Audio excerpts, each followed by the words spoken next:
pierced and you take them out, the hole is going to close.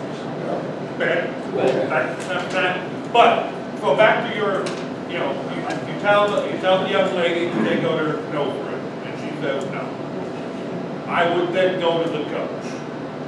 Now, before doing anything else, before making an out or anything else, I would go to the coach and I would tell the coach that, you know, we need the nose ring, or we need a different player there. Don't let it get to a point where you're disqualifying a player, ejecting a player, all that kind of stuff. Try to do everything in your power not to get to that point. Now, the coach says she's not taking it out, and the player says she's not taking it out, then we go to. And then the coach is restricted to the dugout. But I don't. You can't get it out. I have to let you know, I don't think she's out. You can't get it out, you have to replace the player. You Well, it can't says get a it out. courtesy runner shall not run for a courtesy runner. Right, but it wouldn't be a courtesy runner running for a courtesy runner. It would be a different courtesy runner running for the person that courtesy runner was running for. Does that make sense? It does. It's not a legal courtesy runner because of equipment, so she comes out and the other courtesy runner goes in for the original batter runner.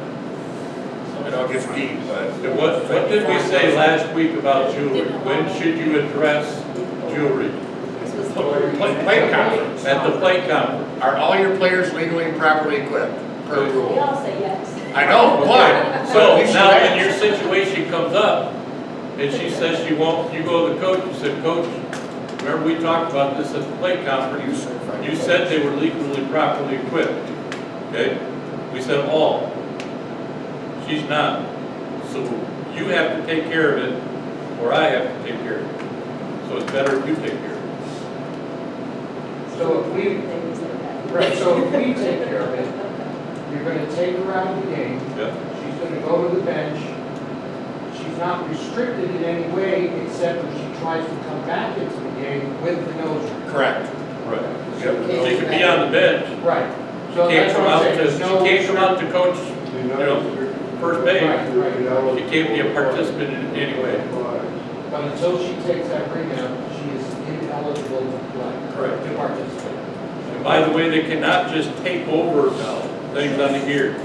This Okay. is the last when we had a major issue with those ones last If year. a team warning against the coach, He's restricted to the If bench. you didn't, What was that, Jason? if a team warning against the coach, if it's a warning against the coach, you ask the coach at the plate conference, are all players legally and properly equipped? They said yes. That's his Now warning. if a player not legally and properly equipped, is that a, That's his warning. You've Not got a him at warning the plate against the conference. coach. And the crowd, he's in the dugout restricted. thank you. make a restriction on that. Those are the most weird, crazy things that happen. Well, the best part is that, you know, try to take care of that beforehand, and usually the player will do the, oh, I forgot, remove it. Whether she forgot or didn't forget, she'll go, I forgot, she'll remove the jewelry, life goes on, it's no big deal. Just like, you know, making a player tuck their shirt in basketball, or, you know, whatever the case may be. You know, it's not a big deal. But Karen, you said you had a team that refused to do I it? didn't expect it to be a big deal. I was just being, hey, can you just take it out? I missed it. I didn't see it before when I, you know, I said, no, I just get it out. Yeah, come on, just take it out. Can we keep moving? We don't have to, no. Well, and they do watch, you know, they watch college ball, Oh, geez. and now, you know, college, there are no restrictions. College, you've got dangling earrings, you know, you've got, 6 in each year. yeah, you've got all kinds of stuff because there's no restrictions in college. So they watch college.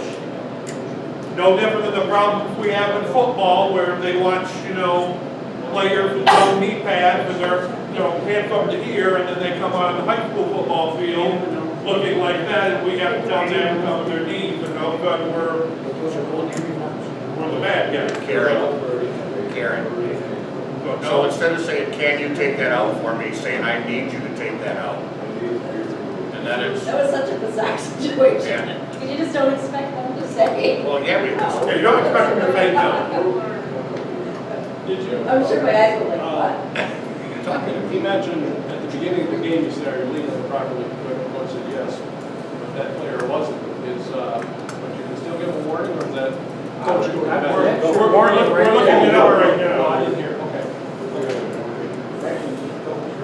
I think it's just a warning. And it, you know, but.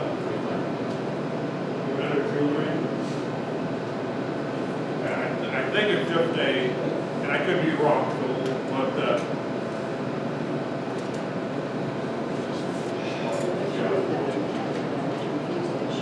that is something that I would do what I could not to make a big deal about that. Just plain. Do not go looking for jewelry.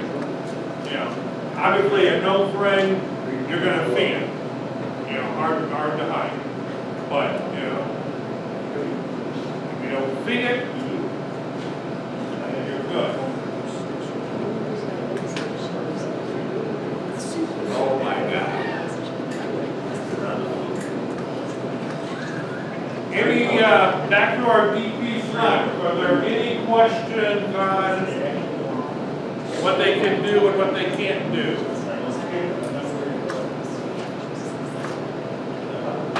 Clear as mud? Our penalty, I found it, Jason. Okay. You can read, I didn't read it on yet, so I'm wrong about 361, it says, you know, shall wear legal and required equipment. It says penalty, illegal equipment shall be removed or made legal. The umpire shall issue a team warning. The next offender and the head coach shall be restricted to the dugout bench for the remainder of the game. So the first one is just a warning. And then the next offender gets the coach and that offender. 361, page 38. Under bench and field conduct.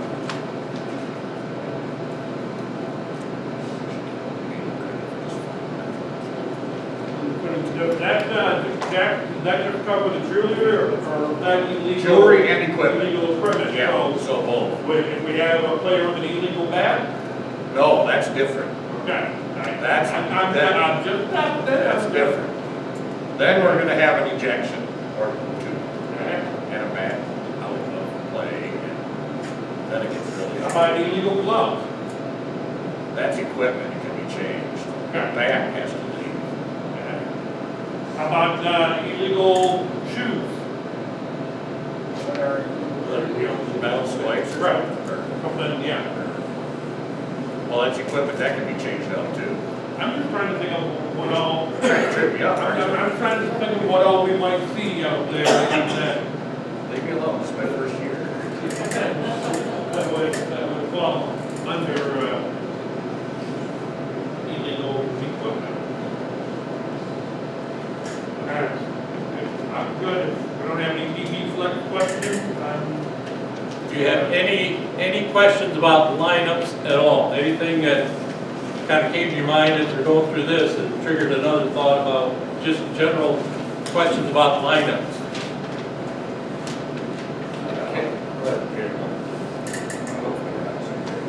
Back to the part where he did not have number 8 listed in the substitutes. So at the beginning of the game, they list their lineup and their substitutes. When that came up, we were struggling with the part where they could add the sub in without penalty. So we were all in kind of a consensus over here that that was not the legal situation. Now, if their name was in there in the wrong number, then they could put the right number on the name. We were struggling with you can add, say Jack was not listed, and then you go to put me in, and then you can put me in the substitute thing. So they're verifying their lineup, but are they verifying all the legal subs also? yeah, but, and that's why it's a warning to the coach, because they didn't, just like the warning for the double ring, or they didn't verify it, but they can't add. Yes. And I know I've had situations where as it was, okay. So, early season, where they're wearing snowmobiles, suits, and Right. sweaters and hoodies, and the number on the back of the hoodie doesn't match the number on the lineup. So the name takes priority and precedent over the number listed in the lineup. And on cold weather, that's a good point, Jay. On cold weather, that is not a warning. If they're wearing a sweatshirt, a winter coat, a parka, whatever they're wearing to stay warm, and the name or number doesn't match their uniform, that is not a warning, that is not wearing the wrong number, that is just a player trying to stay warm. That is not, don't make a big deal out of that. If you know, they borrow another player's sweatshirt, or they grab another player's coat and it's got a different name, and a different number, don't make a big deal about that. That is just, if it's the right person, we're good. Because you have to verify it is the right person. Yeah. Because sometimes the scorekeeper will, from the opposing team will ask, is that Jones? You know, because on the back it says Williams, and they're thinking that, did they make a substitution? That didn't get reported to me, okay? And that brings up an issue, Jeff. Make sure that once you get a change from the reporting coach, he's making a change, that you what? Go tell the other coach, tell the scorekeeper.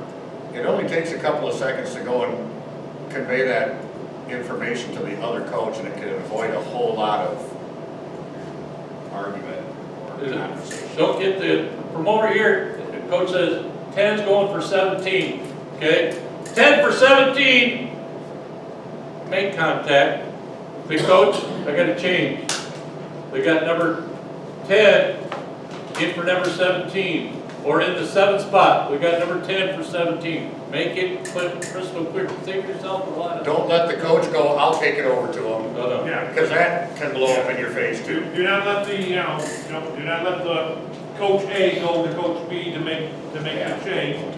My other question, do you give the substitution to the coach, or do you give it to the scorekeeper?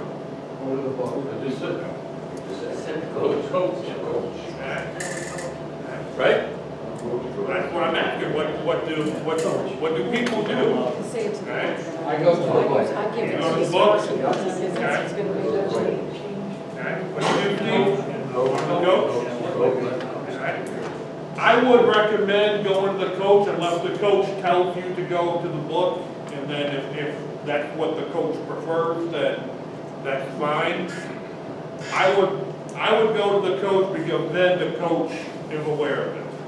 Because we don't want a situation where you go and tell the scorekeeper, the coach is already in the third base dugout, they're on the first base side, or even the third base coaching box, their team is on the first base side. The coach, defensive coach told you that, number 14 was going in the pitch. You went over and told the scorekeeper,